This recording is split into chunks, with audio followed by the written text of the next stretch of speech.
আসসালামু আলাইকুম ওরহমতুল্লাহি ওবরাকাতু। সম্মানিত দর্শক শ্রোতা মণ্ডলী, আপনারা জানেন যে চট্টগ্রামে ভয়াবহ আগুন লেগেছে। তো আগুন লেগেছে, মানুষ পুড়ে মারা গেছে।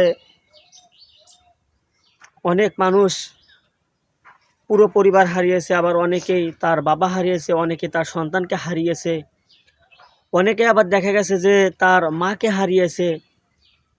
কি তাদের আর্তনাদ, কি চিৎকার! যে কাশি ভাইয়ার দোকানে এবং শুধু তার ইয়েটাতে নয়, সম্পূর্ণ ইয়েটাতে আগুন লেগেছে, অনেক মানুষ মারা গেছে। কতজন মারা গেছে আমি জানি না।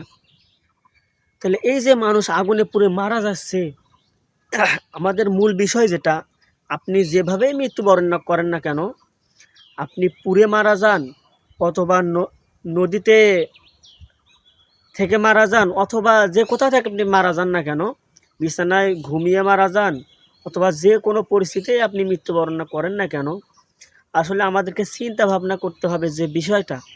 আর সেটা হলো, আমরা যে মৃত্যুবরণ করলাম, ঈমান নিয়ে মৃত্যুবরণ করেছি নাকি বেঈমান হয়ে মারা গেছি, এই বিষয়টা আমাদের জানা থাকতে হবে। এই বিষয়গুলো নিয়ে চিন্তা ভাবনা করতে হবে, গবেষণা করতে হবে।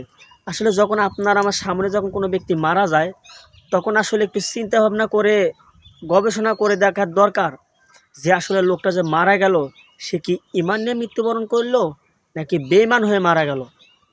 এই দিকগুলো আমাদেরকে খেয়াল রাখতে হবে। এই যে মানুষজনগুলো যে মারা যাচ্ছে, আপনারা কি ভেবেছেন তারা আর কখনো ফিরে আসবে? আসবে না। আসলে দুনিয়াটা আমাদের ক্ষণস্থায়ী জীবন। এজন্য আমরা চিন্তা ভাবনা করব, আল্লাহর প্রতি তাওয়াক্কুল করব, আল্লাহর জিকির আজগারে মশগুল থাকব, আল্লাহ তাআলার ইবাদত করব। ইনশাআল্লাহ আল্লাহ তাআলা পরকালে আমরা যেভাবে মৃত্যুবরণ করি না কেন, আল্লাহ তাআলা পরকালে হয়তো আমাদেরকে নাজাত দিবেন। দুনিয়াতে আমরা অনেক কষ্ট করে থাকি। এই যে মানুষগুলো যে মারা গেল, পুড়ে মারা গেল, ভাই, মৃত্যু দেওয়ারও মালিক আল্লাহ, বাঁচানোর মালিকও আল্লাহ। অনেক কষ্ট করে অনেক ভাই মার্কেট থেকে বেরিয়ে এসেছেন, সে জীবন কাহিনী মানুষকে বলতেছে যে আমি কিভাবে বেঁচে ফিরলাম। আসলে তাকে তো আল্লাহ বাঁচিয়েছেন। এই জন্য আল্লাহ তাআলা প্রশংসা বেশি বেশি করে দরকার। আল্লাহর সামনে সেজদায় লুটিয়ে পড়ার দরকার আমাদের।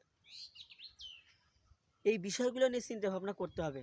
আল্লাহ সুবহানাহু ওয়া তাআলা আমাদেরকে এই দুনিয়ার জীবনের চাইতে পরকালীন জীবনের প্রতি আকৃষ্ট হওয়ার তৌফিক দান করুন। আমিন।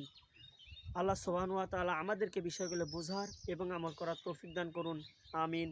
ওয়া আখিরি দাওয়ানা আনিল হামদুলিল্লাহি রাব্বিল আলামিন। আসসালামু আলাইকুম ওয়া রাহমাতুল্লাহি ওয়া বারাকাতুহু।